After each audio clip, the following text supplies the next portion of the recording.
Hey guys, welcome back to my channel.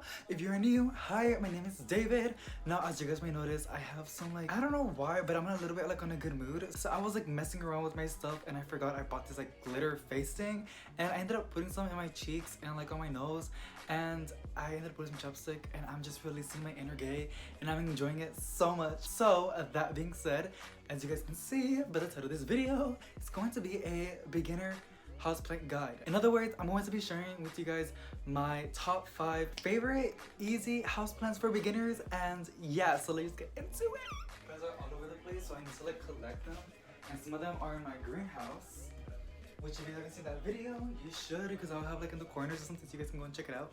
But as you guys can see, it is the ZZ plant. Now the ZZ plant, there is so many varieties. I believe there's 3. I know there's probably 10 or more, I don't even know. But from what I know, there's the green one, there's the black one, and there's one that's green and variegated, which I want so bad, but soon. Now, the reason why this is my top one is because it is so easy, you guys, look after, and it is such a beautiful, easy plant. It really makes your room look like a jungle, and I love it so much. It's so, she's a statement all by herself, y'all. She is beautiful. Now, like I said, this is such an easy plant. It can literally tolerate low light. It can tolerate dry conditions, aka dry air. And she is just an easy plant. You can literally neglect her and she will do a-okay. Number one of the most easiest plants. It's a really easy plant. I love it so much. It is beautiful. I'm sure you're gonna love it as well when you see it in person. And yeah, alrighty. Now the next one, it is one of my favorite collections because I have so many of these because they are so easy to look after. And it is called the snake plant. Now, as you guys can see, there is so many different varieties. This is some of my 2 favorite ones. This is, I believe it's called the Black Dragon Sansevieria, and this is called the Moonshine Sansevieria. Sorry, it's called Sansevieria. Now, it is also called a Mother's-in-law tongue or snake plant. Like I said, it's really easy. It can tolerate low light conditions. It can tolerate bright light conditions. It can tolerate dry air conditions.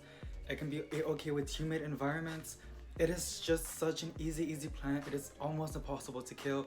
Also one of those that you can neglect and it will do a-okay. So yeah, there is so many different varieties, you guys. There's one right at the top shelf. This one is almost like this one, but almost a little bit variegated. So yeah, one of the most easiest plants.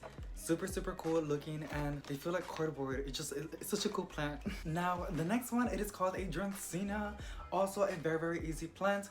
It can tolerate dry conditions, not so much because it will get a little bit crispy leaves, so 40% to 30% high humidity or more, which would be better. This one does like to dry out a little bit from what I noticed, and also it's like I said, it really does tolerate low light conditions because I had this girly, and my apartment where there was no light, it was literally in a spot where it only got artificial lighting, which is the one from the ceiling, and she was doing good for 2 months, you guys. It has the most stunning foliage. There's so many different varieties. This one's another one. It looks like candy, and it's just so pretty, and it's adorable. And everybody needs a Dracena. Everybody needs a Dracena. Now here are some other different varieties of Dracenas. This is I believe it's called a Limelight. Yeah, Limelight Dracena. I just recently got her. She's so stunning. And then this one, it is just one of those basic Dracenas that you'll literally see all over the place. I got it for $7.88 at Lowe's, so very affordable as well. If you have low light conditions, Dracenas, Sansevierias are just going to be your plants that are going to thrive in your location. Also, I forgot, I have some other varieties of Sansevierias as well. This is called the Fernwood Sansevieria, the snake plant or the mother-in-law tongue, and I forgot her name. She came a little bit twisted, but I ended up untying it because I didn't like the way it looked. I felt like she was being forced, and as you guys can see, she has released so many babies. She's so happy and just doing her thing. This one's really cool. It's pokey. It's like my hair when I put gel on it. Now the next one, it is called Pothos. These are also one of the most easiest plants, especially the golden Pothos. You'll see this girly all over the place. It can tolerate low light conditions as well, or bright light conditions. She'll grow like crazy. This is a neon Pothos. I have some other different varieties of Pothos, but I don't have them with me right now because I said some of my plants, majority of my plants are in the living room or in my greenhouse. But yeah, these are one of those coolest plants because they vine and they just really give that tropical vibe in your house. Literally the same thing that I said about the other plants. Same thing. The only thing about these specific plants is that if you let them dry out way too much, they will be turning yellow leaves, which will cause bald spots on the top. But to fix that, you cut the bottom foliage, and it ends up promoting new growth at the top, which recovers the bald spots. Awesome plants. I love the way they vine, and one of the most easiest plants to propagate as well. Propagation means like making cuttings out of your original plants and making more plants out of the leaves.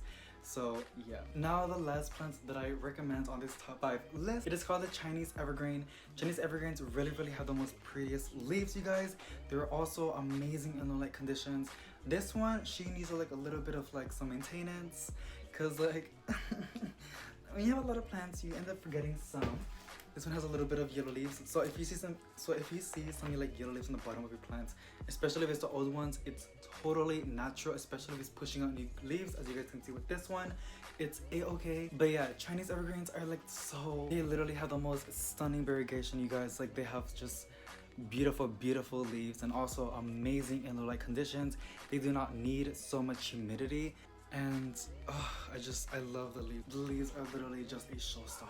Alrighty guys, I hope you guys enjoyed today's video. If you did, make sure you hit the subscribe button down below to join the plant family, and give this video a big thumbs up if you learned something new. If you have any questions on the plants that I ended up recommending today, please let me know in the comment section below, and I'll love to answer them. If you know any other beginner plants, make sure to like share with us as well, because like I'm pretty sure there is so many different varieties and other plants out there that are also amazing as beginner plants. And yeah, I'll see you tomorrow. Bye.